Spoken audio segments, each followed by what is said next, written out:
कहते हैं महाभारत का सबसे अद्भुत और सबसे खतरनाक योद्धा वह था जो अगर युद्ध में उतर जाता तो केवल 3 बाणों में दोनों सेनाओं का अंत कर देता। वही बर्बारिक, घटोत्कच का पुत्र, भीम का पौत्र, जन्म से ही अद्भुत पराक्रम लेकर आया हुआ योद्धा, जिसे शिव से 3 दिव्य बाणों का वरदान मिला था। एक बाण तय करता किसे मारना है, दूसरा किसे बचाना है, और तीसरा एक ही क्षण में पूरी सेना को समाप्त कर देने की क्षमता रखता था। महाभारत शुरू होने से पहले जब बर्बारिक ने युद्ध में जाने का निश्चय किया तो उसने अपनी माता से वचन लिया कि वह युद्ध में हमेशा कमजोर पक्ष का ही साथ देगा, चाहे वह कोई भी हो। पर यहीं छिपा था युद्ध का सबसे बड़ा मोड़, क्योंकि बर्बारिक जिस पक्ष का साथ देता वह पल भर में शक्तिशाली हो जाता और दूसरा पक्ष कमजोर। फिर वह अपने वचन से बंधा हुआ कमजोर को बचाने के लिए पक्ष बदल देता और ऐसे बदलते बदलते अकेला बर्बारिक पूरी दोनों सेनाओं का विनाश कर सकता था। जब वह युद्ध भूमि की ओर बढ़ रहा था, मार्ग में उसे एक ब्राह्मण मिला जो वास्तव में स्वयं श्री कृष्ण थे। कृष्ण ने पूछा, तुम किसका साथ दोगे? और बर्बारिक ने अपना प्रण दोहराया, कमजोर का।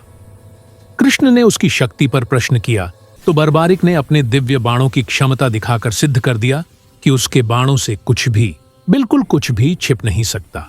एक ही बाण से पूरे पेड़ के पत्तों को निशान बनाते हुए, यहां तक कि कृष्ण ने जो पत्ता अपने पांव के नीचे छिपाया था वह भी भेद डाला।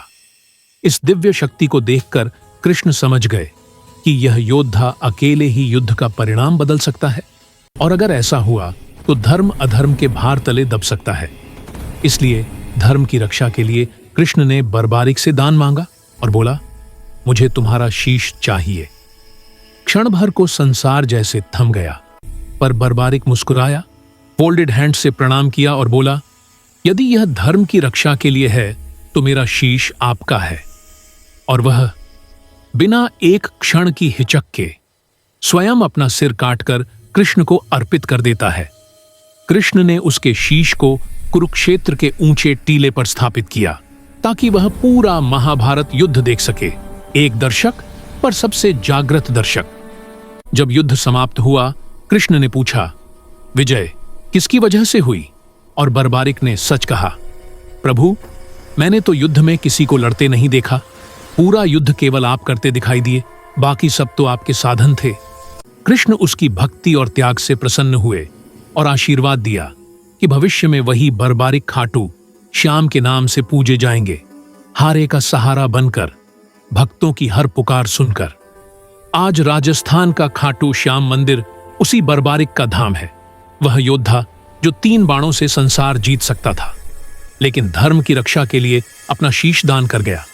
यह कहानी है त्याग की, वचन की और सच्ची वीरता की, जिसका नाम आज भी आस्था, प्रेम और अद्भुत श्रद्धा के साथ लिया जाता है। बर्बारिक श्याम की जय।